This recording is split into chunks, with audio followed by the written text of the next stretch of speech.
পরিবহন ধর্মঘটে সংঘর্ষ, আগুন, গাবতলীতে মাঝরাতেও যাত্রী ভোগান্তি। আজ থেকে চলছে না ব্যক্তিগত গাড়িও। ধর্মঘটে যাত্রী ও পণ্য পরিবহনে ভোগান্তি, উচ্চ আদালতের রায় পরিবর্তন হবে না জানালেন ওবায়দুল কাদের। গ্যাসের দাম বাড়ানোর প্রতিবাদে রাজধানীতে হরতালে সংঘর্ষ, দ্বিতীয় দফায় দাম বাড়ানোর সিদ্ধান্ত হাইকোর্ট স্থগিত। জাপানি নাগরিক কুনিও হোশি হত্যা মামলায় 5 জনের ফাঁসির আদেশ, 1 জন খালাস।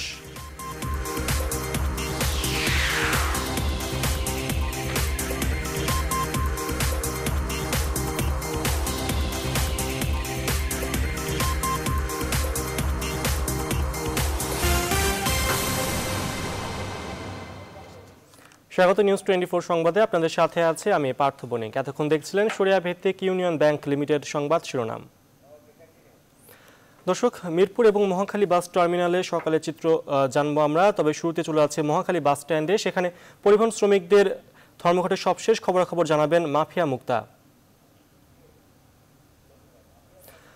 মাফিয়া, মহাখালী বাস টার্মিনালে সকালের চিত্র আমাদের জানাবেন যে ওখানে আইন শৃঙ্খলা পরিস্থিতির সর্বশেষ খবরাখবর কি আছে আপনার কাছে?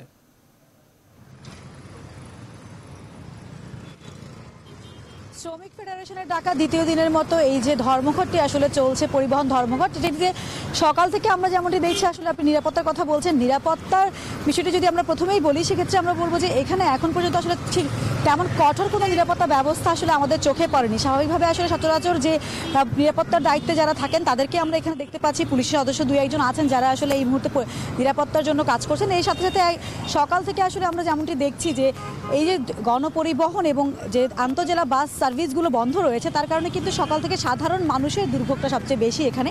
আমরা সকাল থেকে একটু দেখানোর যদি চেষ্টা করি আপনাকে, যে সাধারণ মানুষ এখানে যারা রয়েছেন তারা কিন্তু এখানে আসলে পায়ে হেঁটে যাচ্ছেন। অনেকেই বা চেষ্টা করছেন যে অন্যান্য যে যানবাহনগুলো রয়েছে, অর্থাৎ সিএনজি কিংবা রিক্সা, এমনকি আমরা দেখেছি যে পিকআপ ভ্যানগুলো রয়েছে সেগুলোতে চড়েও সাধারণ মানুষ কিন্তু তাদের গন্তব্যে যাওয়ার চেষ্টা করছেন। শ্রমিক ফেডারেশন আসলে তাদের যে ধর্মঘটটি ডেকেছেন, পরিবহন ধর্মঘট, যেটি দ্বিতীয় দিনের মতো চলছে আজকে।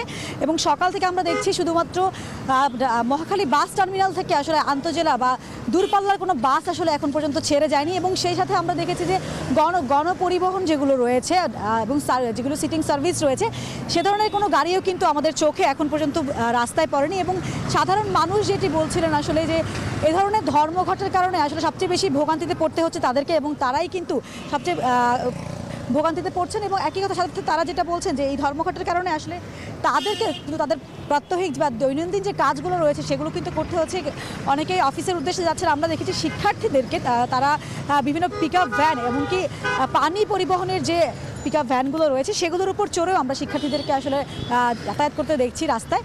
এর সাথে আরও একটি বিষয় হচ্ছে, আপনি দেখছেন যে এখানে যে বাসগুলো রয়েছে সেই বাসগুলো কিন্তু এখানে রাখা আছে রাস্তার উপরে। এবং সেই সাথে আপনি আরেকটি জিনিস দেখবেন পার্থ, যে দূরপাল্লার যে বাসগুলো রয়েছে সেগুলো কিন্তু এখনও রাস্তায় দাঁড় করে রাখা আছে। এবং সেই সাথে আমরা দেখছি যে এখানে সাধারণ মানুষ যারা রয়েছে তারা কিন্তু পায়ে হেঁটে কিংবা সিএনজিতে কিংবা রিক্সাতে করে আসলে নিজের গন্তব্যে যাওয়ার চেষ্টা করছেন। একই সাথে আরও একটি বিষয় বলতে চাই, গতকালকে গাবতলীর ঘটনা, আসলে যে সংঘর্ষের ঘটনাটি আসলে গতকাল রাতে ঘটেছে, সেটির পরে নিরাপত্তার বিষয়ে আসলে যতটা জোরদার পদক্ষেপ নেওয়ার কথা ছিল বা যে ধরনের বিষয় আসলে লক্ষ্য করার কথা ছিল, আমরা কিন্তু মহাখালী বাস টার্মিনাল এলাকায় এখন পর্যন্ত সে ধরনের কোনো নিরাপত্তা ব্যবস্থা আসলে দেখতে পাইনি।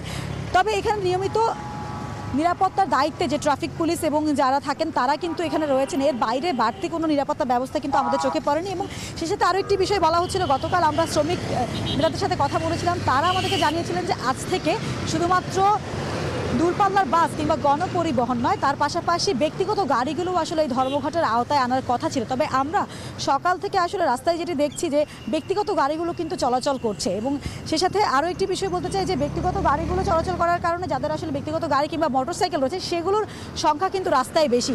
তবে একই সাথে আরও একটি বিষয় তারা জানিয়েছিলেন যে জরুরি পরিবহনের জন্য যে গাড়িগুলো বা গণপরিবহনগুলো রয়েছে, সেই পরিবহন অর্থাৎ অ্যাম্বুলেন্স, সরকারি জরুরি প্রয়োজনীয় যে গাড়িগুলো রয়েছে সেগুলোর বাইরে সব ধরনের গাড়ি কিন্তু আসলে এই ধর্মঘটের আওতায় আসবে। এবং সেই ঘোষণাটি আসার পরপর আসলে আজকে আমরা দেখতে পাচ্ছি যে ব্যক্তিগত গাড়ি যেগুলো রয়েছে সেগুলো কিন্তু রাস্তায় দেখা যাচ্ছে। আপনি দেখতে পাচ্ছেন যে এই রাস্তায় সাধারণ মানুষ যারা রয়েছে তারা পায়ে হেঁটে এখান থেকে যাচ্ছেন এবং যে বাসগুলো রয়েছে সেগুলো কিন্তু রাস্তায় দাঁড় করানো রয়েছে, তবে ব্যক্তিগত গাড়িগুলো চলাচল করছে। একই সাথে সিএনজি এবং রিকশার চাহিদা কিন্তু অনেক বেশি। তবে যে পরিমাণ মানুষ আসলে রাস্তায় সকালবেলা নিজেদের কর্মক্ষেত্র বা পড়াশোনা কিংবা অন্যান্য গন্তব্যের জন্য আসলে যারা বের হচ্ছেন তাদের তুলনায় সেই সংখ্যাটা কিন্তু অনেকটাই কম, যার কারণে কিন্তু দুর্ভোগে পড়ছেন সাধারণ মানুষ। তো আমরা সকাল থেকে দেখছি যে আসলে নিরাপত্তার ব্যবস্থা খুব একটা জোরদার না থাকলেও সাধারণ মানুষ কিন্তু ভোগান্তিতে রয়েছেন এই ধর্মঘটটির কারণে। তারা চাইছেন এবং তাদের সাথে আমরা কথা বলে তারা আমাদেরকে বলছিলেন যে ধরনের ধর্মঘটই হোক কিংবা যে ধরনের সংকটই তৈরি হোক না কেন, তার কারণে যেন সাধারণ মানুষকে আসলে ভোগান্তিতে পড়তে না হয়, সেই ধরনের ব্যবস্থা তত দ্রুত নেওয়া যায় তত দ্রুত তারা আসলে এই সংকট বা এই ঝামেলা থেকে তারা মুক্তি পান। আপনি দেখছেন যে আসলে জরুরি সেবার যে গাড়িগুলো রয়েছে সেগুলো কিন্তু যাতায়াত করছে রাস্তায়, সেই সাথে ব্যক্তিগত গাড়িগুলো কিন্তু আমরা দেখতে পাচ্ছি। তবে সাধারণ মানুষ আসলে এখনও চেষ্টায় আছেন, হয়তো যে যা পাচ্ছেন সেই ধরনের যানবাহনের ব্যবস্থা করে তারা কিন্তু রাস্তা পারাপার হবার চেষ্টা করছেন তাদের গন্তব্য।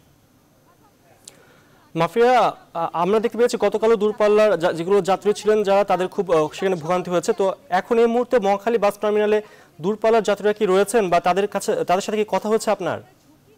পিকআপ ভ্যানগুলোতে করে আসলে পারাপার হচ্ছেন এবং সেই সাথে তারা কিন্তু শুধুমাত্র যে পিকআপের উপরেই বসেন তেমনটি নয়, আমরা যেমনটি দেখি যে গণপরিবহনে মানুষ আসলে জীবনের ঝুঁকি নিয়ে যাচ্ছেন, ঠিক সে ধরনের ঘটনাও কিন্তু আমরা দেখেছি যে তারা পিকআপের গায়ে ঝুলে আসলে তাদের গন্তব্যে পৌঁছানোর চেষ্টা করছেন। তো এই ধরনের ঘটনা কিন্তু সকাল থেকে দেখছি এবং দ্বিতীয় দিনের মতো এই ধরনের যে ধর্মঘটটি আসলে চলছে, গতকাল আমরা দেখেছিলাম যে সাধারণ মানুষ ভোগান্তিতে ছিলেন, অনেকেই জানতেন না যে এই ধরনের কোনো ধর্মঘট আসলে ডাকা হয়েছে, যে কারণে তারা কিন্তু রাস্তায় বেরিয়ে অনেক ধরনের সংকটে পড়েছিলেন। তো আজকেও আমরা দেখছি যে এখানে আসলে ব্যক্তিগত গাড়ি, সরকারি কিছু স্টাফ বাস এবং সেই সাথে যে সিএনজি রিক্সাগুলো রয়েছে এর বাইরে কিন্তু কোনো গণপরিবহন ঢাকার রাস্তায় কিন্তু আমাদের চোখে পড়েনি এবং একই সাথে দূরপাল্লার কোনো বাস কিন্তু এখন পর্যন্ত মহাখালী এলাকা থেকে ছেড়ে যায়নি। সেই ধরনের ঘটনাগুলো এখানে শ্রমিক ফেডারেশনের তরফ থেকে কিন্তু এখনো পর্যন্ত সে ধরনের কোনো ঘোষণাও আমরা আসলে পাইনি যে তারা পরবর্তীতে কি করতে যাচ্ছেন। গতকাল তারা যে ঘোষণাটি দিয়েছিলেন যে জরুরি পরিবহনের বাইরে ব্যক্তিগত গাড়িগুলোও আজকে ধর্মঘটের আওতায় আসবে এবং সেই ধর্মঘটটি আসলে তারা কতদিন পর্যন্ত চালিয়ে যাবেন সে ধরনের কথা কিন্তু তারা বলেন। তারা বলছেন যে অনির্দিষ্টকালের জন্য আসলে চলবে। তবে গতকাল যে দুর্ঘটনাটি ঘটেছে এবং আমরা দেখেছি সড়ক পরিবহন ও সেতুমন্ত্রী আহ্বান জানিয়েছিলেন শ্রমিকদের প্রতি যে তারা যেন এই অবরোধটি তুলে নেন। তবে যেহেতু রায়টি আসলে আদালত যে রায়টি দিয়েছে সেটির বিপরীতে আসলে কারোরই কোনো কথা বলার হয়তো সুযোগ কম এবং যে রায়টি এসেছে সেটি আসলে আদালত দিয়েছে, সেক্ষেত্রে এই ধরনের ধর্মঘট আসলে কতটা যৌক্তিক সেটি নিয়ে কিন্তু সাধারণ মানুষ আসলে প্রশ্ন তুলছেন। তারা বলছেন যে যদি কেউ দোষ করে থাকে তাহলে সেক্ষেত্রে সেই দোষী যেই হোক না কেন তাকে শাস্তির আওতায় আনা হবে এবং আদালত যে রায়টি দিয়েছে সেটি আসলে পরবর্তীতে কী হচ্ছে সেই বিষয়টি আসলে দেখা হবে। তবে সেটার কারণে আসলে সাধারণ মানুষকে জিম্মি করে এ ধরনের ধর্মঘট ডেকে সবসময় ভোগান্তিতে কিন্তু সাধারণ মানুষকেই পড়তে হচ্ছে, এ ধরনের মন্তব্য কিন্তু আমরা সাধারণ মানুষের কাছ থেকে পাচ্ছি। তো পার্থ, আমরা সকাল থেকেই আসলে নগরীর এই মহাখালী এলাকায় যেটি দেখছি ব্যক্তিগত গাড়িগুলো চলাচল করছে, সেই সাথে জরুরি যে যানবাহনগুলো রয়েছে সেগুলো আমরা দেখতে পাচ্ছি। তবে সাধারণ মানুষকে আসলে ভোগান্তিতে পড়ছে তারা পায়ে হেঁটে কিংবা সিএনজি রিক্সা কেউ বা আবার পিকআপ ভ্যানগুলোকে ব্যবহার করছেন নিজেদের গন্তব্যে পৌঁছানোর জন্য। তো পার্থ, আমি আসলে রাজধানীর যে মহাখালী এলাকা রয়েছে সেখানে আমরা যে রাস্তাগুলো দেখছি আসলে সাধারণ মানুষ যাচ্ছে, তারা চেষ্টা করছে আসলে নিজের মতো করে নিজের পরিবহনের ব্যবস্থাটি করতে, কিন্তু ঢাকা শহরের এই ব্যস্ততম সময়ে অর্থাৎ সকালের যে সময়টুকু সেই সময়টুকুতে গণপরিবহন না থাকার কারণে তাদের যে সংকট সেটি আসলে এই মুহূর্তে চরম আমরা দেখতে পাচ্ছি। সাধারণ মানুষ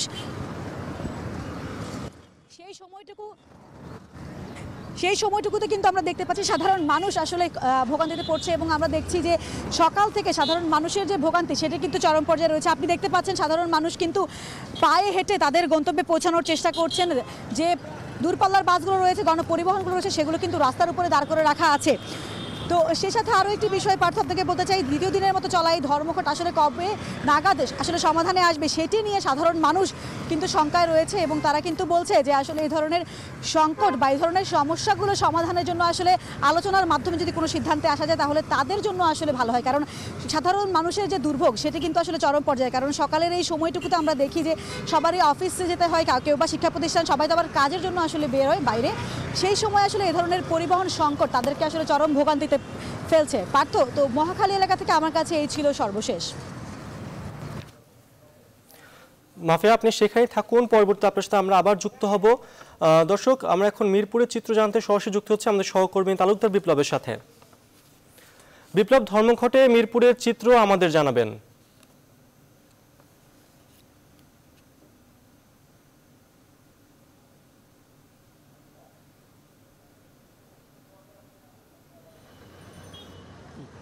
পার্থ, আমাদের সহকর্মী মাফিয়া মুক্তা যেমনটি জানিয়েছে, সেই চিত্রটি আসলে কিন্তু রাজধানীর প্রত্যেকটা এলাকাতেই, কিন্তু মিরপুর এলাকায় কিন্তু তার বিপরীত চিত্র নয়।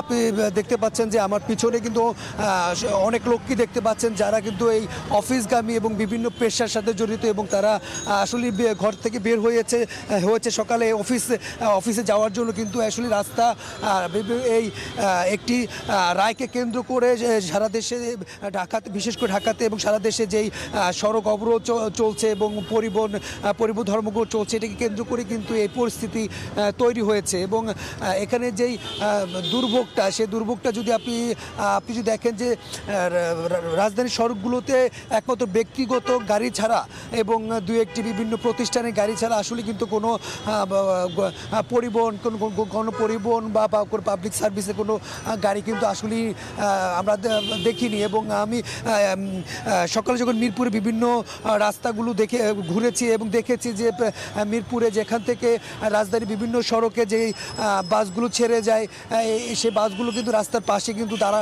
দাঁড়িয়ে আছে।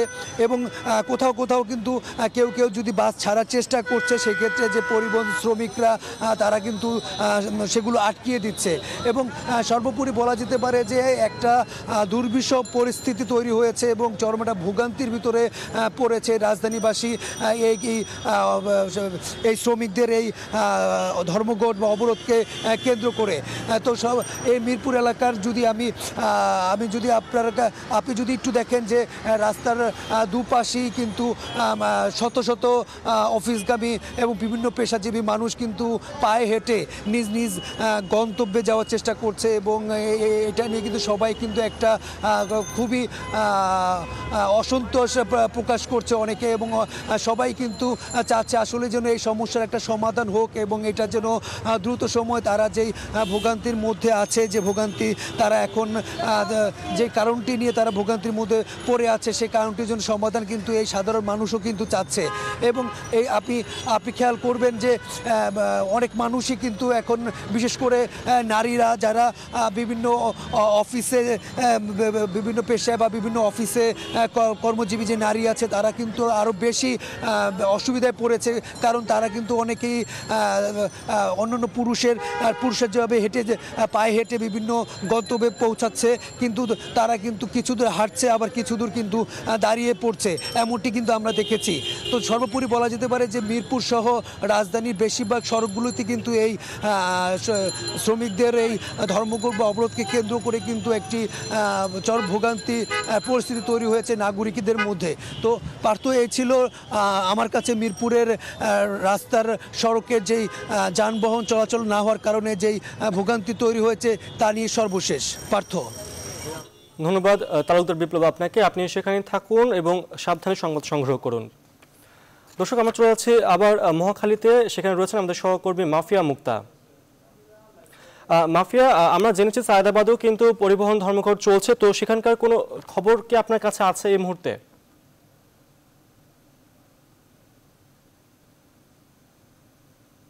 পরিবহন ধর্মঘট আসলে আমরা জানি গত দুদিন থেকে আসলে গতকাল যে ধর্মঘটটি শুরু হয়েছে সেটা কিন্তু আজকেও চলমান রয়েছে। এবং সকাল থেকে আমরা যেটা দেখেছি যে মহাখালী এলাকার যে বাস টার্মিনাল রয়েছে, সেখান থেকে আন্তঃজেলার কোনো বাস, আসলে দূরপাল্লার কোনো বাস ছেড়ে যায়নি। এবং সেই সাথে আমরা যদি আপনাকে একটু রাস্তার চিত্র দেখানোর চেষ্টা করি, যে সকাল থেকে কিন্তু আমরা দেখছি কোনো ধরনের গণপরিবহনও কিন্তু রাস্তায় চলছে না, যেটি গতকালকের চিত্র ছিল আমাদের রাজধানীতে। ঠিক একইভাবে আজকেও কিন্তু আমরা দেখছি যে দূরপাল্লার বাস এবং সেই সাথে গণপরিবহনগুলো কিন্তু আসলে বন্ধ রয়েছে এবং সেগুলো রাস্তায় দাঁড় করে রাস্তার পাশে আসলে রাখা আছে। এবং সেই সাথে রাস্তার যে পরিস্থিতি আমি যদি আপনাকে একটু দেখানোর চেষ্টা করি, আপনি দেখছেন যে ব্যক্তিগত গাড়িগুলো আসলে রাস্তায় চলছে এবং সেই সাথে সিএনজি এবং রিক্সা আমরা দেখতে পাচ্ছি। কিন্তু এর বাইরে কোনো গণপরিবহন কিন্তু আজ রাজধানীর এই এলাকাতে আসলে আমরা চলাচল করতে দেখিনি। এবং একই সাথে আপনাকে আরও একটি বিষয় জানাই, গতকাল থেকে আসলে যে অচল অবস্থা আসলে চলছে পরিবহনে, সেইটি কিন্তু আজকেও আমরা দেখতে পাচ্ছি।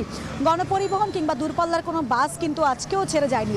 এবং এক্ষেত্রে আপনাকে আমি একটু দেখানোর চেষ্টা করি সাধারণ মানুষ কিন্তু পায়ে হেঁটে আসলে পারাপার হচ্ছেন, তারা আসলে তাদের গন্তব্যে পৌঁছানোর চেষ্টা করছেন। এখানে আমরা দেখছি যে বিভিন্ন শ্রেণী পেশার মানুষ যারা আসলে পেশাজীবী তারা কিন্তু আসলে এই মুহূর্তে ঠিক সকালের এই সময়টা সবাই হয়তো অফিসে যাওয়ার উদ্দেশ্যে বেরিয়েছেন, কেউ বা স্কুলে, কেউ বা কলেজে, অনেকের পরীক্ষা চলছে, তারা আসলে পরীক্ষা দেওয়ার জন্য বেরিয়েছে। অনেক শিক্ষার্থীকে আমরা দেখতে পাচ্ছি রাস্তায়, তারা কিন্তু পায়ে হেঁটে আসলে পৌঁছানোর চেষ্টা করছেন। এবং একই সাথে আমরা কিন্তু দেখেছি যে শুধুমাত্র সিএনজি রিক্সার আসলে যে পরিমাণ, সেটার সাথে আসলে কিন্তু যে মানুষের সংখ্যা তার সাথে কিন্তু আসলে অনেকটাই কম সেই সংখ্যাটা। সেই তুলনায় আসলে মানুষের সংখ্যা যেহেতু বেশি, সেক্ষেত্রে মানুষের কিন্তু দুর্ভোগে পড়তে হচ্ছে চরম পরিমাণে। এবং আমরা এই সাধারণ মানুষের সাথে কথা বলেছি, তারা কিন্তু বলেছেন যে এই ধরনের সংকট বা এই ধরনের সমস্যার ক্ষেত্রে আসলে তারা চান যে আলোচনা বা নিজেদের মধ্যে আলোচনার মাধ্যমে যদি সেই সমস্যাটি সমাধান করে নেওয়া যায় তাহলে কিন্তু তাদের জন্য সেটি ভালো হয়, কারণ সাধারণ মানুষ কিন্তু এ কারণে সংকটে পড়ছেন এবং তারা কিন্তু দুর্ভোগে পড়তে হচ্ছে। তো আমার কাছে সকাল থেকে আসলে মহাখালী এলাকায় এই ছিল সর্বশেষ।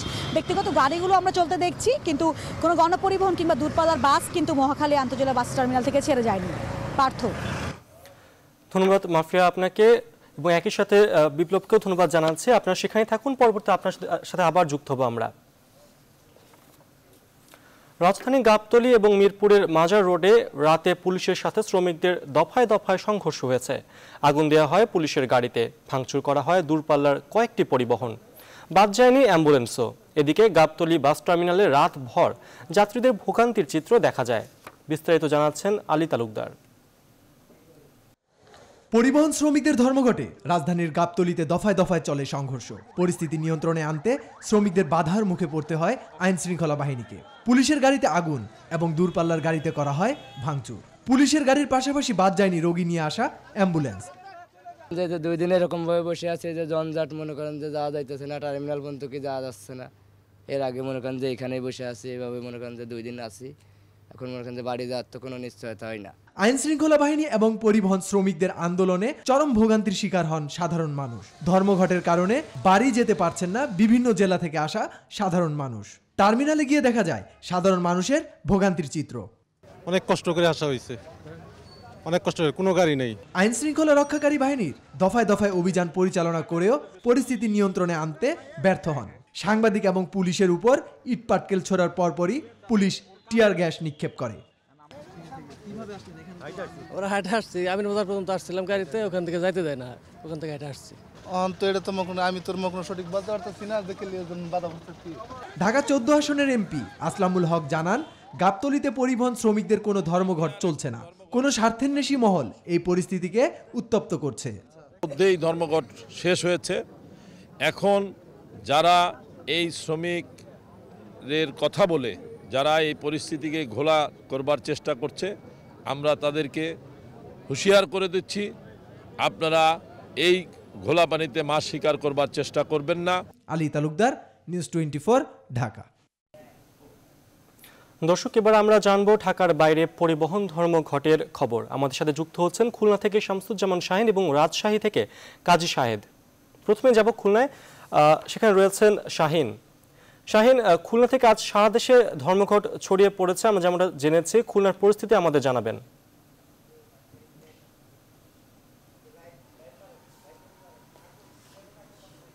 ধন্যবাদ পার্থ। চতুর্থ দিন গড়িয়েছে ধর্মঘট। সড়ক পরিবহন ফেডারেশনের ডাকা এই ধর্মঘটে গোটা দক্ষিণ অঞ্চল অচল হয়ে গেছে। বিশেষ করে শেষ মৌসুম চলছে এখন, এই শেষ মৌসুমের জন্য প্রধান যে জ্বালানি, সেই জ্বালানি সরবরাহটা এখন বন্ধ হয়ে গেছে। এই জ্বালানি বন্ধ হয়ে যাওয়ার কারণে কৃষকরা কিন্তু ভোগান্তির মধ্যে পড়েছেন। পাশাপাশি আজ সকাল থেকে শহরে ব্যক্তিগত গাড়ির সংখ্যাও চলাচল করতে কম দেখা গেছে।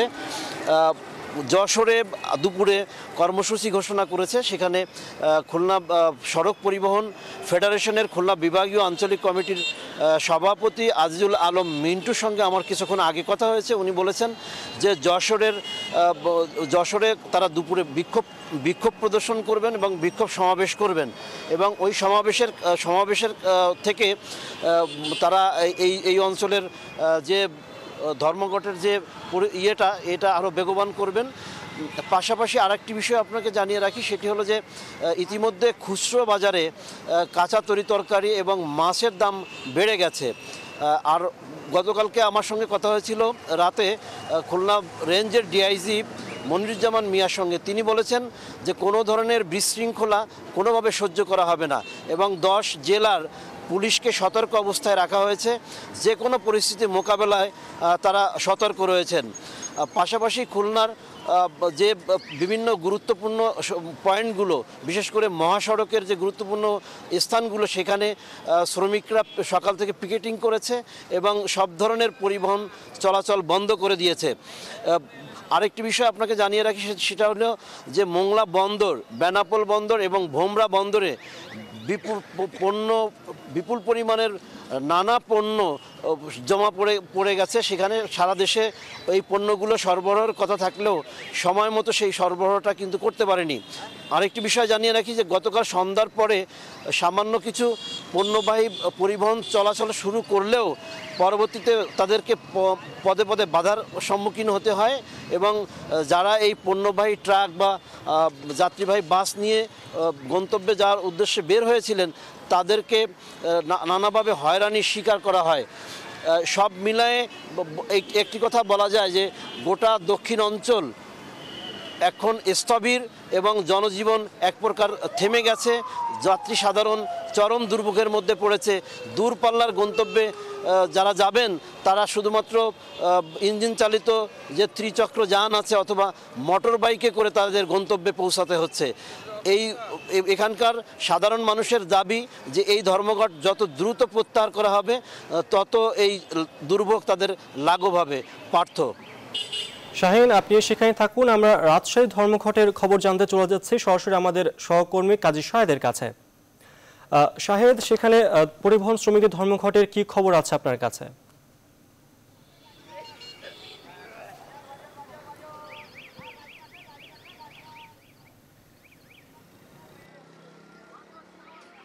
ধন্যবাদ পার্থ। শুরুতে যেটি জানিয়ে রাখি, আমি আছি রাজশাহীর শিরোইল বাস টার্মিনাল এলাকায়, যেখানে আমি যদি আপনাকে দেখাই আমার ডান পাশে প্রচুর বাস কিন্তু খাড়া করে রাখা আছে, যেটি চলাচল করছে না। কিন্তু আমরা যে শ্রমিক সংগঠনটি এই ধর্মঘটের ডাক দিয়েছে বা কর্মবিরতির ডাক দিয়েছে, আমরা কিন্তু তাদেরকে দেখতে পাচ্ছি না।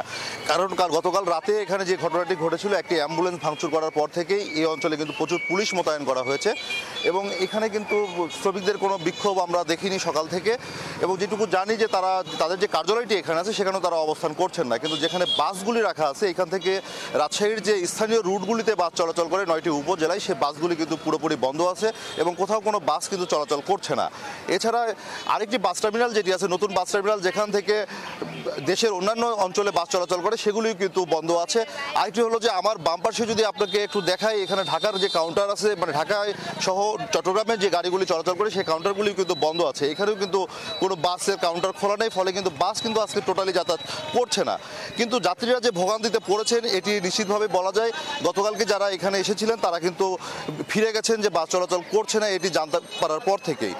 আর আরেকটি বিষয় যেটি জানিয়ে রাখি আপনাকে, সেটি হলো যে আবার ডান পাশেই কিন্তু রাজশাহী রেলওয়ে স্টেশন। আমরা সকাল থেকে যে খবরটি পেয়েছি যে প্রচুর যাত্রীদের চাপ কিন্তু আজকে রেল স্টেশনকে ঘিরে। এখানে কিন্তু আজকে গতকালকে রাতে যে ট্রেনটি ঢাকার উদ্দেশ্যে ছেড়ে গিয়েছে, সেখানে আমাদেরকে স্টেশন মাস্টার জানিয়েছেন যে প্রায় 1700 স্ট্যান্ডিং টিকিট বিক্রি হয়েছে মোট আসনের বাইরেও। এছাড়া সকাল থেকে যে ট্রেনগুলি সিল্ক সিটি এগুলো ছেড়ে গেছে, সেগুলিতে কিন্তু প্রচুর যাত্রী ছিল, যেগুলোতে গত বাসের যে চাপগুলি ছিল সেগুলো কিন্তু পুরোপুরি পড়েছে ট্রেনের উপরে। আজকে যেহেতু তিতুমির এক্সপ্রেস নেই, ফলে কিন্তু এখানে কিন্তু যাত্রীদের চাপ আরও বাড়বে এবং যাত্রীদের দুর্ভোগ যে বাড়বে এটি বলাই যায়। পার্থ, আরেকটি বিষয় জানিয়ে রাখি আপনাকে, সেটি হলো যে ব্যক্তিগত যে যানবাহনগুলি আছে সেগুলি কিন্তু রাজশাহীতে চলাচল করছে, সেখানে কিন্তু কোনো বাধা দেওয়া হচ্ছে না। আর পুলিশের যে তৎপরতা সেটিকে আপনাকে জানিয়ে রাখি যে আমার সঙ্গে রাজশাহী মহানগর পুলিশ কমিশনারের কথা হয়েছিল। তিনি বলেছেন যে রাজশাহী মহানগরীতে যতগুলি পয়েন্ট আছে সবগুলিতে কিন্তু পুলিশ সতর্ক অবস্থানে আছে, কোথাও যেন কোনো রকমের অপ্রীতিকর ঘটনা না ঘটে সেজন্য পুলিশকে সার্বক্ষণিক তৎপরতায় রাখা হয়েছে। এছাড়া র্যাবেরও বিভিন্ন দল কিন্তু ইতিমধ্যে নগরী এবং নগরীর বাইরে কিন্তু টহল শুরু করেছে। পার্থ, রাজশাহী থেকে ধর্মঘটের এই ছিল আমার কাছে সর্বশেষ খবরাখবর। ধন্যবাদ শাহেদ এবং ধন্যবাদ শাহিন, আপনাদের দুজনকেই। দর্শক, পরিবহন শ্রমিকদের ডাকা ধর্মঘটের খবরাখবর জানাচ্ছিলেন খুলনা এবং রাজশাহী থেকে আমাদের দুই সহকর্মী শামসুজ্জামান শাহিন এবং কাজী শাহেদ। চলে যাচ্ছে পরবর্তী সংবাদে। সড়ক পরিবহন ও সেতুমন্ত্রী ওবায়দুল কাদের বলেছেন, হরতাল ধর্মঘট এখন আর দাবি আদায়ের কোনো পথ নয়, এতে বরং শুধু জনদুর্ভোগ বাড়ে। মঙ্গলবার বিকালে রাজধানীর ইঞ্জিনিয়ার্স ইনস্টিটিউট মিলনায়তনে ছাত্রলীগ আয়োজিত এক আলোচনা সভায় তিনি কথা বলেন। 21 ফেব্রুয়ারি আন্তর্জাতিক মাতৃভাষা দিবস উপলক্ষে এ আলোচনা সভার আয়োজন করা হয়। এতে ওবায়দুল কাদের আরও বলেন, পরিবহন শ্রমিকদের ডাকা ধর্মঘট আদালতের রায়ের বিরুদ্ধে। উচ্চ আদালতের আদেশ ছাড়া এর পরিবর্তন হবে না। তিনি শ্রমিক নেতৃবৃন্দকে আদালতের প্রতি শ্রদ্ধাশীল হয়ে এবং জনগণের ভোগান্তির কথা চিন্তা করে ধর্মঘট প্রত্যাহার করার আহ্বান জানান।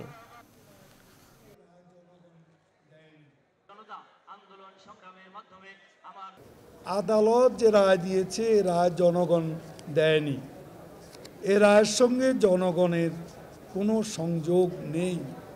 কিন্তু জনগণ কেন কষ্ট পাবে, এটা আমার যারা আহ্বান করেছেন ধর্মঘট তাদের কাছে আমার প্রশ্ন। কাজে অযৌক্তিক ধর্মঘট যত দ্রুত সম্ভব প্রত্যাহার করে নেওয়া উচিত জনস্বার্থে। নিউজ 24 সংবাদ নিচ্ছে বিরতি, সাথেই থাকুন।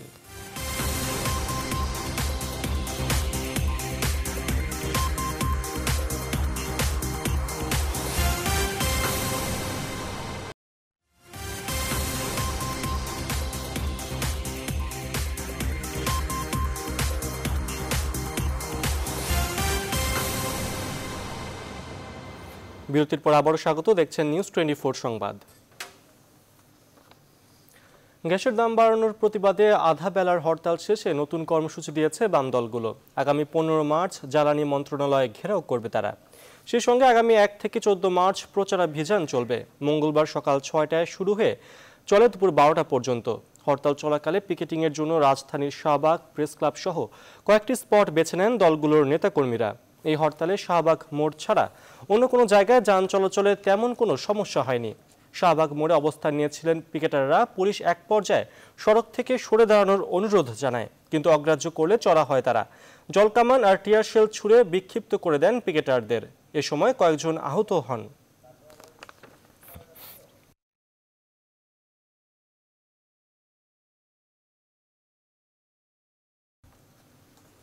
দ্বিতীয় দফায় গ্যাসের দাম বাড়ানোর সিদ্ধান্ত 6 মাসের জন্য স্থগিত করেছে হাইকোর্ট। গ্যাসের দাম বাড়িয়ে দেয়া গণবিজ্ঞপ্তি কেন অবৈধ ঘোষণা করা হবে না তা জানতে চেয়ে রুলও জারি করেছে হাইকোর্ট। 1 জুন থেকে দ্বিতীয় ধাপে কার্যকর হতে যাওয়া গ্যাসের নতুন মূল্য নির্ধারণের সিদ্ধান্ত 6 মাসের জন্য স্থগিত করেছেন হাইকোর্ট। মঙ্গলবার বিচারপতি মইনুল ইসলাম চৌধুরী ও বিচারপতি JBM হাসানের সমন্বয়ে গঠিত হাইকোর্ট বেঞ্চ এক রিট আবেদনের প্রাথমিক শুনানি নিয়ে রুলসহ এ আদেশ দেন। এর আগে 23 ফেব্রুয়ারি বাংলাদেশ এনার্জি রেগুলেটরি কমিশন 2 ধাপে গ্যাসের দাম বাড়ানোর ঘোষণা দেয়। সে অনুযায়ী প্রথম দফায় আগামী 1 মার্চ ও দ্বিতীয় দফায় 1 জুন থেকে দাম বাড়ার কথা ছিল।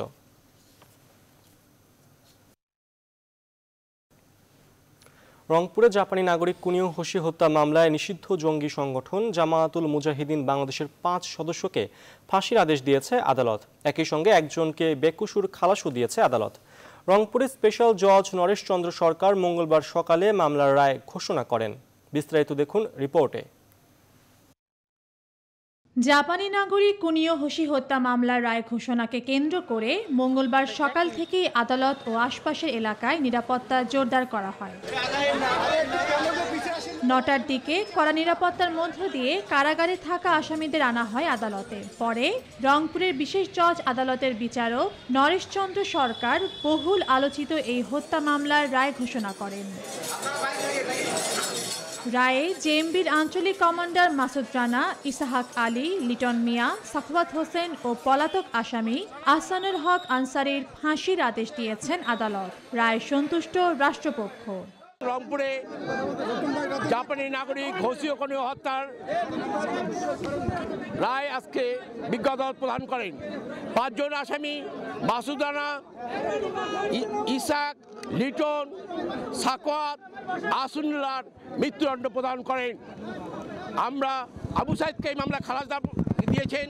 আমরা এই ব্যাপারে বিজ্ঞ আদালতের রায় পাওয়ার পরে আমরা প্রয়োজনীয় ব্যবস্থা নেবেন রাষ্ট্রপক্ষ। তবে ন্যায় বিচার পাননি এমন দাবি আসামি পক্ষের আইনজীবীর। এই রায়ে আমরা আসামিরা ক্ষুব্ধ এবং ন্যায় বিচার থেকে বঞ্চিত হয়েছে। এই রায়ের বিরুদ্ধে আসামিপক্ষ উচ্চতর আদালতে আপিল দায়ের করবেন। এই মামলার রায়ের কপি সংগ্রহ হওয়ার পর আমরা নথি পর্যালোচনা করে রায়ের বিরুদ্ধে উচ্চতর আদালতে আপিল করব। 2015 সালের 3 অক্টোবর রংপুরের কাউনিয়া উপজেলার আলুডারি গ্রামে নিজের আবাদ করা ঘাসের খেতে যাওয়ার সময় হত্যা করা হয় জাপানি নাগরিক কুনিও হোশিকে। Desk report, news 24। বিচার বিভাগে গতি সঞ্চার হওয়ার কারণে জাপানি নাগরিক কুনিও হোশি হত্যা মামলা দ্রুত সময়ের মধ্যে নিষ্পত্তি সম্ভব হয়েছে বলে জানিয়েছেন আইনমন্ত্রী আনিসুল হক। মঙ্গলবার সচিবালয়ের সংবাদ সম্মেলনে আইনমন্ত্রী এই তথ্য জানান। বাংলাদেশের ইতিহাসে দ্রুততম সময়ে একটা খুনের মামলা শেষ করার অত্যন্ত উজ্জ্বল উদাহরণ। তো আমরা আশা করি যে যেই গতি বিচার বিভাগ বিচারিকা, বিশেষ করে বিচারিক আদালতে যেই গতি এসেছে, এই গতি ধরে রাখলে নতুন করে মামলার জট হবে না। গ্যাসের মূল্যবৃদ্ধি 6 মাসের জন্য স্থগিত করায় আদালতকে ধন্যবাদ জানিয়ে প্রথম দফা মূল্যবৃদ্ধির কঠোর সমালোচনা করেছেন বিএনপি মহাসচিব মির্জা ফখরুল ইসলাম আলমগীর।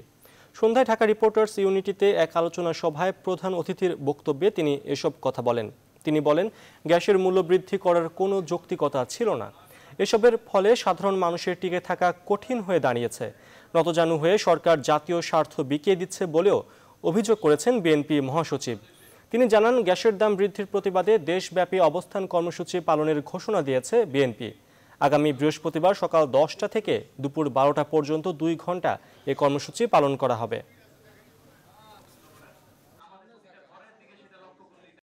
দেশের বিভিন্ন স্থানে আজ 8টি বিদ্যুৎ কেন্দ্র উদ্বোধন করবেন প্রধানমন্ত্রী শেখ হাসিনা। এছাড়া একটি সঞ্চালন লাইন ও উপকেন্দ্র, 10টি উপজেলায় শতভাগ বিদ্যুতায়ন, একটি উপজেলায় নতুন বিদ্যুতায়ন উদ্বোধন করবেন তিনি। মঙ্গলবার বিকেলে বিদ্যুৎ ভবনে বিদ্যুৎ, জ্বালানি ও খনিজ সম্পদ প্রতিমন্ত্রী নসরুল হামিদ সংবাদ সম্মেলনে এ তথ্য জানান। প্রধানমন্ত্রী শেখ হাসিনা গণভবন থেকে ভিডিও কনফারেন্সের মাধ্যমে বিদ্যুৎ খাতে এসব প্রকল্প উদ্বোধন করবেন। প্রধানমন্ত্রী বান্দরবান জেলার থানচি উপজেলায় নতুন বিদ্যুতায়ন উদ্বোধন করবেন। ফলে প্রথমবারের মতো দুর্গম উপজেলা থানচি গ্রিডের সাথে যুক্ত হবে। সংবাদ সম্মেলনে প্রতিমন্ত্রী আরও জানান, আগামী 4 থেকে 5 বছরের মধ্যে জনগণকে সাশ্রয়ী মূল্যে বিদ্যুৎ দেওয়াও সম্ভব হবে। এবার ফার্স্ট সিকিউরিটি ইসলামী ব্যাংক অর্থ বাণিজ্যের সংবাদ।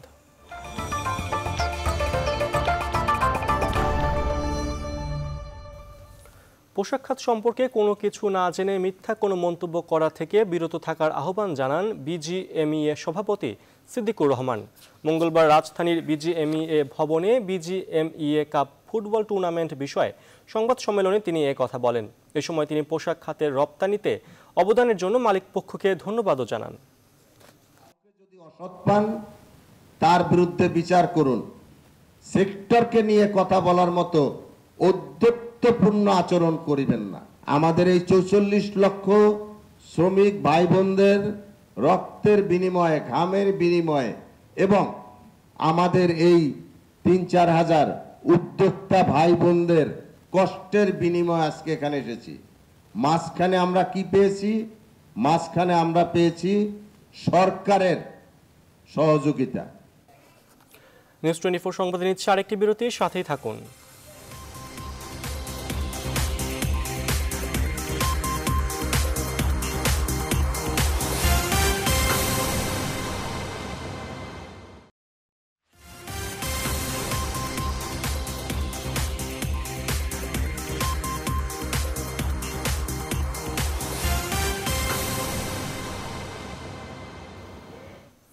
বিরতির পর আবার স্বাগত, দেখছেন নিউজ 24 সংবাদ। দর্শক, আপনারা জানেন চলছে পরিবহন শ্রমিকদের ডাকা ধর্মঘট। এই মুহূর্তে গাবতলীতে পরিবহন শ্রমিকদের সাথে আইন শৃঙ্খলা রক্ষাকারী বাহিনীর সংঘর্ষ চলছে। আমরা সরাসরি চলে যাচ্ছি সেখানে।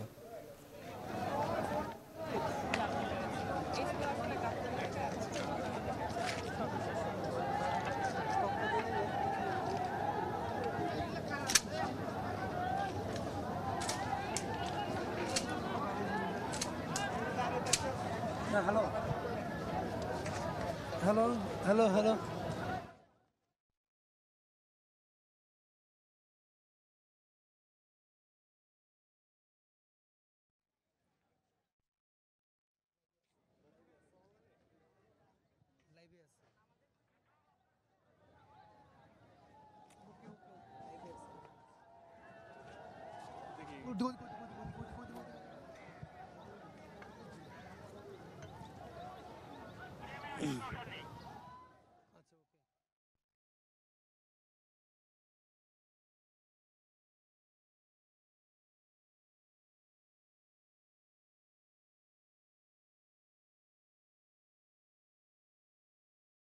শ্রমিকদের সাথে পুলিশ আইন শৃঙ্খলা বাহিনীর যে সংঘর্ষ হচ্ছে সেই সংঘর্ষ কিন্তু এখনও কিন্তু অব্যাহত আছে এবং আজকে সকাল থেকে কিন্তু আপনি দেখতে পাচ্ছেন যে সে আমার সামনে কিন্তু এই যে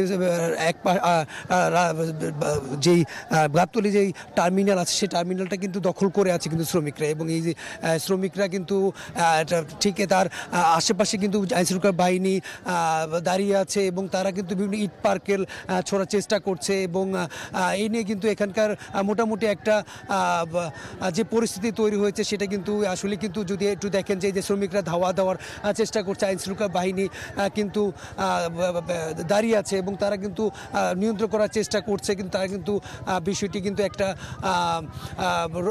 মোটামুটি গাবতলী এলাকাটা রণক্ষেত্র যদি বলা যেতে পারে যে সেদিক থেকে যে একটা ইট পাটকেল নিক্ষেপের একটা পরিস্থিতি কারণে কিন্তু এখানকার সাধারণ যেই যাত্রীরা এখানে দূরপাল্লা যে যাত্রীরা এখানে আসছে তারা কিন্তু আসলে কিন্তু একটা ভয় ভীতির মধ্যে কিন্তু অনেকেই রাস্তার দুই পাশে দাঁড়িয়ে আছে এবং এখান থেকে কিন্তু কোনো গাড়ি কিন্তু দূরপাল্লার কোনো গাড়ি ছেড়ে যাচ্ছে না আর ছেড়ে না যাওয়ার কারণে কিন্তু পরিস্থিতি কিন্তু একটা থমথমে অবস্থায় বিরাজ করছে এই গাবতলী এলাকায় তো এই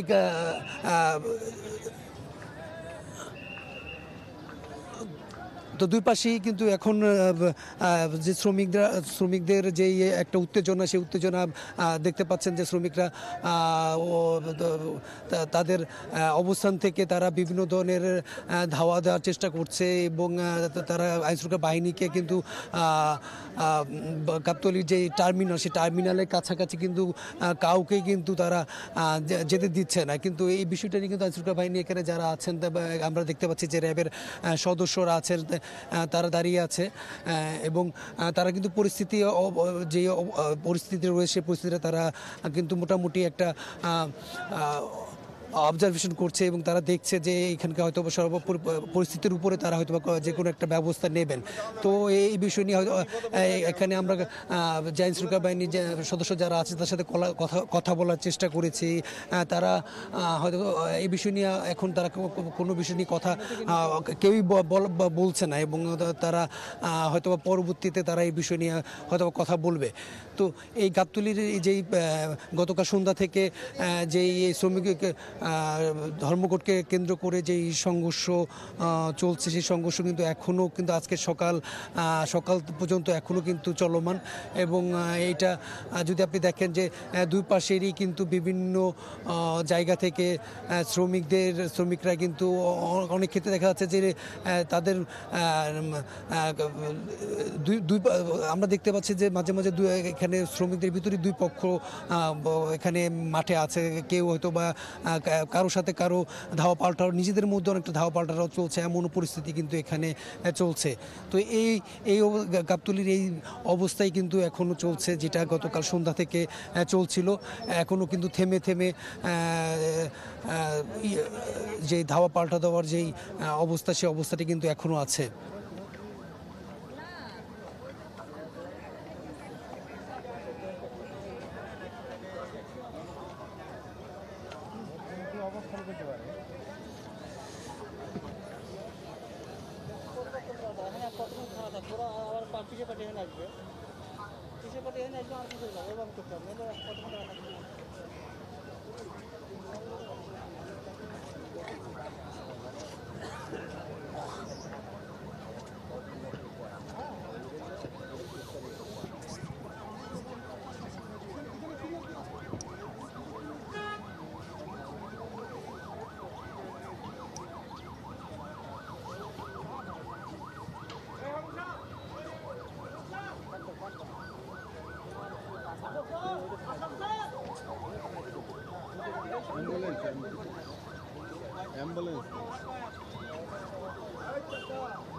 আপনাদের ঊর্ধ্বতন কেউ আছে?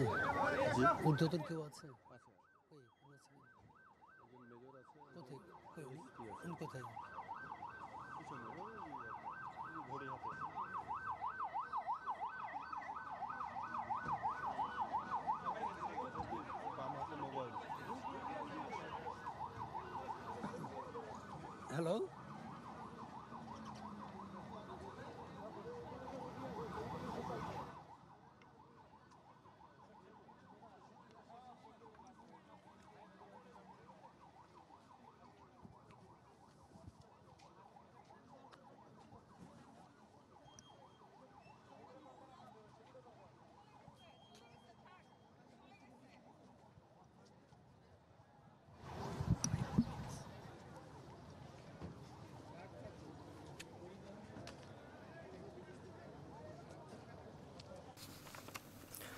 দর্শক দেখছিলেন গাবতলীতে পরিবহন শ্রমিকদের সাথে আইন শৃঙ্খলা রক্ষাকারী বাহিনীর ধাওয়া পাল্টা ধাওয়া এবং ইট পাটকেল নিক্ষেপ।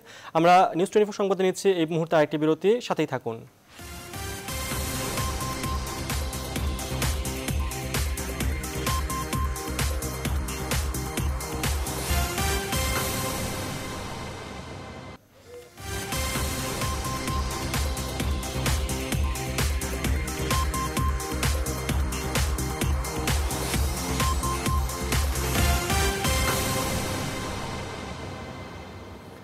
যুক্তরাষ্ট্রের সামরিক বাজেটে 9% ব্যয় বাড়ানোর প্রতিশ্রুতি দিয়েছেন প্রেসিডেন্ট ডোনাল্ড ট্রাম্প।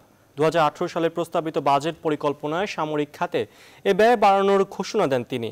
এর মধ্য দিয়ে ধ্বংস হতে থাকা সামরিক বাহিনীকে পুনর্গঠন সম্ভব হবে বলেও মত তার। আর তা হলে মার্কিন সামরিক সংস্থা পেন্টাগনের বাজেট $5,400 কোটি বাড়বে, যা আগের বছরগুলোর তুলনায় 9% বেশি। এ লক্ষ্যে অন্য কয়েকটি খাতে অর্থ ছাঁটাই করা হতে পারে বলে জানায় হোয়াইট হাউস। ট্রাম্প বলেন, মার্কিন সামরিক খাতে এটি হবে মাইল ফলক।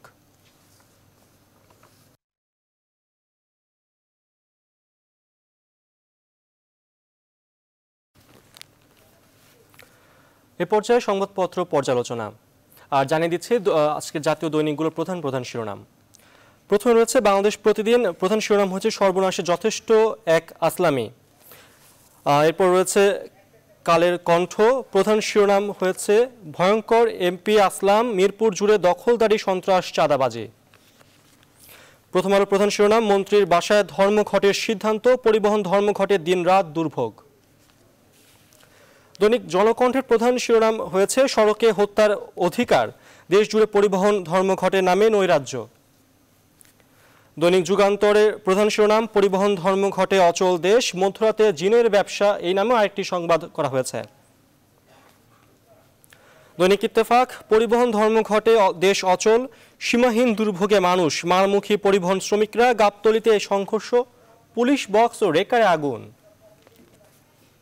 সমকালের প্রধান শিরোনাম, গাবতলীতে রাতে পরিবহন শ্রমিকদের তাণ্ডব, পাশাপাশি আরেকটি সংবাদ শিরোনাম করা হয়েছে এখানে, জেএমবির 5 জঙ্গির ফাঁসি।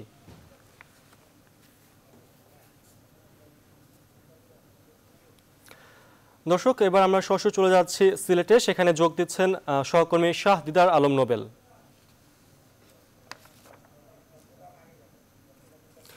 দর্শক, সিলেটের খবর জানার আগে আমরা এবার যাচ্ছি চট্টগ্রামে, সেখানে রয়েছেন আমাদের সহকর্মী রিয়াজ হায়দার। রিয়াজ, আমাকে সেখানকার প্রধান প্রধান দৈনিকগুলো সংবাদ জানাবেন।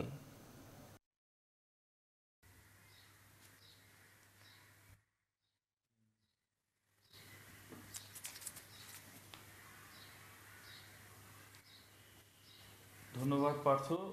অগ্নিঝরা মার্চের সংগ্রামী শুভেচ্ছা জানিয়ে শুরু করছি চট্টগ্রামের সংবাদপত্র বিশ্লেষণ। দৈনিক আজাদী চট্টগ্রামের প্রাচীনতম দৈনিক, যেটি গুচ্ছ প্রতিবেদন করেছে পরিবহন নৈরাজ্যের চরম দুর্ভোগ, এই শিরোনাম দিয়ে তারা বলছেন ধর্মঘটের অবসানের উপায় কি। সচিব বলছেন আদালতের রায়ের বিরুদ্ধে কর্মসূচি হওয়ায় আলোচনার সুযোগ নেই। নেতারা বলছেন শ্রমিকরা তাদের কথা শুনছেন না এবং চট্টগ্রামের প্রশাসনের সাথে বৈঠকে কোনো সুরাহা হয়নি। এছাড়াও চট্টগ্রামের দৈনিক পূর্বক্ষণ, যেটি তাও গুচ্ছ প্রতিবেদন করেছেন এই পরিবহন ধর্মঘট নিয়ে, সেটিতে অন্যতম প্রধান শিরোনাম হয়েছে নৌমন্ত্রীর স্বেচ্ছায় অবসর, মন্তব্য উস্কে দেয়া নয় কি, এবং মন্ত্রী শাহজাহান ও মন্ত্রী রাঙ্গার ডাকে সারা দেশে নৈরাজ্য। এবং সুপ্রভাত বাংলাদেশ চট্টগ্রামের আরেকটি বহুল প্রচারিত কাগজ, যেটি এই পরিবহন ধর্মঘটের পাশাপাশি তারা রাজনৈতিক প্রতিবেদনও করেছেন, যেটিতে শিরোনাম হয়েছে দক্ষিণ জেলা বিএনপির সভাপতি পদে চমক আসছে। দৈনিক পূর্বদেশ চট্টগ্রামের আরেকটি বহুল প্রচারিত কাগজ, যেটির পরিবহন ধর্মঘটের নৈরাজ্যের পাশাপাশি তারা বিশেষ শিরোনাম করেছেন ইউএসটিসিতে আন্দোলন অব্যাহত, মন্ত্রণালয়ের শর্তে বন্দী 1300 শিক্ষার্থীর ভাগ্য, 10 কোটি টাকা তারা যে জরিমানা দিয়েছেন সেটি নিয়েও তারা বিশেষ প্রতিবেদন করেছেন এবং সন্দ্বীপের বাসিন্দারা ঠেঙ্গারচরকে তাদের নিজেদের অংশ হাতিয়ার নয় বলে দাবি করে মানববন্ধন করেছেন। এই হলো চট্টগ্রামের আঞ্চলিক দৈনিকগুলোর শীর্ষ শিরোনাম। আজ আমাদের সাথে প্রাসঙ্গিক আলোচনায় উপস্থিত রয়েছেন মৃণাল চৌধুরী, যিনি কিনা বাংলাদেশ সড়ক পরিবহন শ্রমিক ফেডারেশনের পূর্বাঞ্চলীয় অর্থাৎ চট্টগ্রাম এবং সিলেট অঞ্চলের সভাপতি। স্বাগত জানাই আপনাকে। আমরা শিরোনামগুলো পড়ছিলাম, সারা দেশ জুড়ে যে পরিবহন নৈরাজ্য পরিবহন জগতে জনদুর্ভোগ শুরু হয়েছে, আপনি একজন পরিবহন শ্রমিক নেতা হিসেবে আপনার কাছে আমরা জানতে চাই যে চট্টগ্রাম সহ সারা দেশের যে অস্থিরতা, মানুষের যে কষ্ট, এই পরিস্থিতি অনাকাঙ্ক্ষিত, এটি কি খুবই দরকার ছিল? আমি প্রথম যেটা বলবো যে আসলে হঠাৎ উন্নয়নের যে প্রসব বেদনা বাংলাদেশে, সে প্রসব বেদনার একটা বড় অংশ হলো পরিবহন সেক্টরের অব্যবস্থা। মানে গত পরশু যে মাটি কাটতো, গতকালকে সে টেম্পো ড্রাইভার হয়েছে, আজকে সে বাসের স্টিয়ারিং বুঝছে, এবং তার জন্য কোনো ব্যবস্থাপনা নেয়, তার জন্য কোনো ট্রেনিং নেয়, তার জন্য কোনো যথাযথ মানে তার চেতনা সমৃদ্ধ করার উদ্যোগ নেই। ফলে নানাভাবে পরিবহনের একটা সংকট চলছে এবং পরিবহন সেক্টরের এই সংকটগুলো নিয়ে সবাই উপদেশ দিতে ব্যস্ত, সবাই প্রস্তাব লিখতে ব্যস্ত, কিন্তু কেউ কোনো কার্যকর পদক্ষেপ তারা গ্রহণ করে না। শুধু প্রস্তাব নেয়, এক পক্ষ আরেক পক্ষকে উপদেশ দেয় এবং সবারই উপদেশ বর্ষিত হয় কেবলমাত্র শ্রমিককে। পরিবহন সেক্টরের দুর্ঘটনার জন্য আপনি অন্তত 8-10টা সেক্টরকে আপনাকে দায়ী করতে হবে, সেখানে শ্রমিক একটা পক্ষ।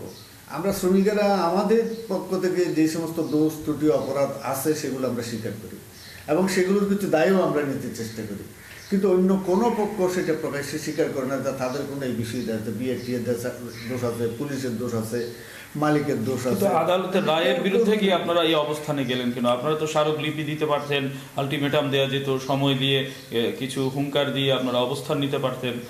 তারপর না হয় এই অবস্থায় আসলে এটা এমন একটা সেন্টিমেন্ট, আপনি জানেন যে এরশাদ আমলে 7 বছর 14 বছরের ব্যাপারে আমাদের এখানে সারা বাংলাদেশের 14-15 দিন স্ট্রাইক হয়েছিল, ধর্মঘট হয়েছিল। এটা এমন একটি স্পর্শকাতর ইস্যু। আমি যখন বেছে নেব যে আমার জীবন জীবিকা কী, তখন আমি এমন জীবিকা আমি বেছে নেব না যে জীবন জীবিকার সাথে আমার জীবন জড়িত। সুতরাং সেখানে যখন লাইফ সাজা হয়, যখন সেখানে ফাঁসির অর্ডার হয়, তখন এইটা আর মানে একটু সময় নিয়ে ধৈর্য ধরে স্মারকলিপি করে একটা সময় তার অর্থ এই দাঁড়ালো আপনারা অধৈর্য হয়ে গেছেন না। অধৈর্য এমনিতে সময় একটা বড় টেনশন আছে শ্রমিকদের মধ্যে। আজকে কেন 10-15 দিন থেকে আমরা যেটা ঘুরছি, তাদের সাথে এগুলো কথা বলছি, তারা আমাদের উপর চাপ দিচ্ছে, কেন আপনারা কোনো প্রোগ্রাম দিচ্ছেন না। এটা হলো এমন একটা অবস্থা যে আপনি নেতৃত্বের এই অবস্থার মধ্যে থেকে আপনি শ্রমিকের জন্য কোনো প্রোগ্রাম না দিয়ে কিন্তু আপনি পারবেন না। হ্যাঁ, সেটা তার জীবন মরণের প্রশ্ন। তারা সরাসরি প্রশ্ন করতে, আপনার তো ফাঁসি হবে না, আপনার তো কোনো যাবজ্জীবন হবে না, সুতরাং আপনি তো এটা নিশ্চিন্ত।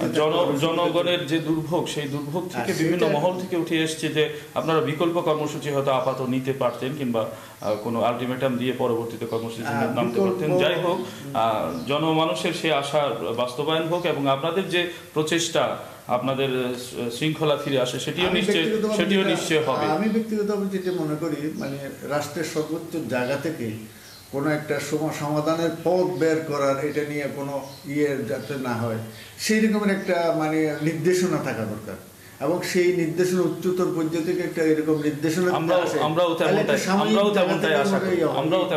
বিষয়টা কন্টিনিউ করুক। এইরকমের একটা অড সিচুয়েশন, যে সিচুয়েশনের আমি তো জনগণের একটা অংশ, আমারও একটা পরিবার আছে, আমি দেশের নাগরিক, সুতরাং আমিও এইরকমের একটা পরিস্থিতি চাই না।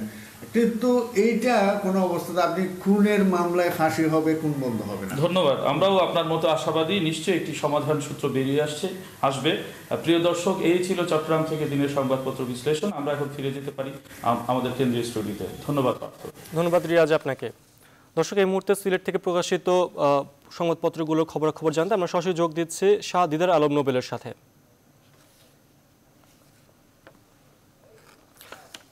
নোবেল, সিলেট থেকে প্রকাশিত সংবাদপত্রগুলোর প্রধান শিরোনাম আজকে কি রয়েছে?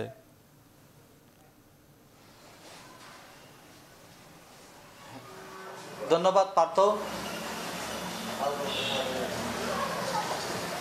ধন্যবাদ পার্থ। আমার হাতে যে সকল পত্রিকা রয়েছে তার মধ্যে দৈনিক সিলেট সুরমা তাদের প্রধান শিরোনাম করেছে পরিবহন নৈরাজ্যে নাকাল মানুষ, ধর্মঘটে ধর্ম নেই। দৈনিক যুগবেরী তাদেরও প্রধান শিরোনাম রয়েছে পরিবহন ধর্মঘট নিয়ে, দেশ জুড়ে পরিবহন শ্রমিকদের অরাজকতা তাদের প্রধান শিরোনাম। এছাড়া আরেকটি সংবাদ রয়েছে সিলেটের দুদক কর্মকর্তার বিরুদ্ধে হাইকোর্টের রুল। আরেকটি সংবাদ হচ্ছে নিরপেক্ষ নির্বাচনের আশ্বাস নির্বাচন কমিশনারের। আজকে আমাদের সাথে সংবাদ পর্যালোচনার জন্য উপস্থিত রয়েছেন সিলেট প্রেস ক্লাব ফাউন্ডেশনের সভাপতি জনাব আল আজাদ। আমি আপনার কাছে খুব সংক্ষেপে, আপনি জানেন যে ঢাকায় পরিবহন শ্রমিকদের সাথে পুলিশের সংঘর্ষ চলছে, তো আমি খুব সংক্ষেপে আপনার কাছে জানতে চাইব যে এই পরিবহন ধর্মঘট নিয়ে মানুষের ভোগান্তি এবং যে দাবিতে ধর্মঘট চলছে সেই দাবির কতটুকু যৌক্তিকতা রয়েছে। ধন্যবাদ নোবেল। আপনি জানেন, আমরা সবাই জানি আজ আমাদের মহান স্বাধীনতার মাসের প্রথম দিন। সিলেট সহ সারা দেশে ব্যাপক আয়োজন এই মাসটিকে বরণ করার জন্যে। কিছুক্ষণ পরে সিলেটেও নানা কর্মসূচি শুরু হবে। তো দুঃখজনক বিষয়টি হচ্ছে যে এই দিনে আমরা একটি ধর্মঘটের মুখোমুখি। দুদিন হয়ে গেছে ধর্মঘটের। যে ধর্মঘটটা মানুষকে কী যে ভোগান্তিতে ফেলেছে সেটা আপনিও জানেন, আমরা জানি, সবাই জানেন। আমরা তো একটু আগে শুনলাম যে ঢাকায় সংঘর্ষ হচ্ছে, গত রাতে সংঘর্ষ হয়েছে। এই দিনে এটা আমরা দেখব, এটা কোনোভাবেই প্রত্যাশা করিনি। ধর্মঘট তাদের অধিকার আছে, তারা ধর্মঘট ডাকতে পারে, কিন্তু সেটার পেছনে যুক্তি থাকতে হবে। যে ধর্মঘটটা তারা ডেকেছেন হঠাৎ করে, প্রথম কথা হচ্ছে হঠাৎ করে মধ্যরাতে ধর্মঘট ডেকেছেন, যে কারণে মানুষকে সবচেয়ে বেশি দুর্ভোগে পড়তে হয়েছে। যদি আগে থেকে এই কর্মসূচি দেওয়া হতো তাহলে তো মানুষের একটা প্রস্তুতি থাকতো, এত ভোগান্তি হতো না। এরপরে কথা হচ্ছে যে একটা সরাসরি আদালতের বিরুদ্ধে আদালত রায় দিয়েছে, সেটা একজন সংক্ষুব্ধ হতে পারে। সবার আদালতের যে রায় সেটা তো সবার পক্ষে যায় না, কারো না কারো বিপক্ষে যায়। সেখানে বিপক্ষে গিয়েছে, তারা যদি এর বিরুদ্ধে সংক্ষুব্ধ হয়ে থাকেন তারা আদালতে যেতে পারেন। আদালতে উচ্চ আদালত আছে, সেখানে তারা যেতে পারেন। না গিয়ে রাজপথে আদালতের বিরুদ্ধে অবস্থান নেয়া অবশ্যই সেটা আমার তো মনে হয় এটা আইনের বিরোধী তো বটেই, এবং জনবিরোধী, দেশবিরোধী কার্যক্রম। এর বিরুদ্ধে অবশ্যই আমি মনে করি সরকারকে কঠোর হওয়া প্রয়োজন, সরকারের কঠোর পদক্ষেপ নেওয়া প্রয়োজন। এবং শ্রমিক নেতা যারা শ্রমিক নেতা, প্রকৃত শ্রমিক নেতা, এবং যারা শ্রমিক নেতার নামে বা শ্রমিক নেতাদের নাম ভাঙিয়ে এই কাজগুলো করছেন, তাদের বিরুদ্ধে আমি মনে করি সরকারের পদক্ষেপ নেওয়া উচিত। ধন্যবাদ আপনাকে। আমরাও আশা করব যে সরকার কঠোর হবেন এবং যারা শ্রমিক নেতা আছেন তারা হয়তো এই স্বাধীনতার মাসকে বিবেচনা করে তাদের ধর্মঘট প্রত্যাহার করবেন এবং আইনি প্রক্রিয়া তারা সেই বিষয়টি মোকাবেলা করবেন। আমাদের সংবাদপত্র পর্যালোচনা সিলেট থেকে এখানেই শেষ করছি। আমরা চলে যাব ঢাকা স্টুডিওতে। ধন্যবাদ নোবেল আপনাকে। দর্শক, নিউজ 24 সংবাদে এই ছিল এখনকার মতো। পরবর্তী আয়োজন দেখার আমন্ত্রণ জানিয়ে শেষ করছি।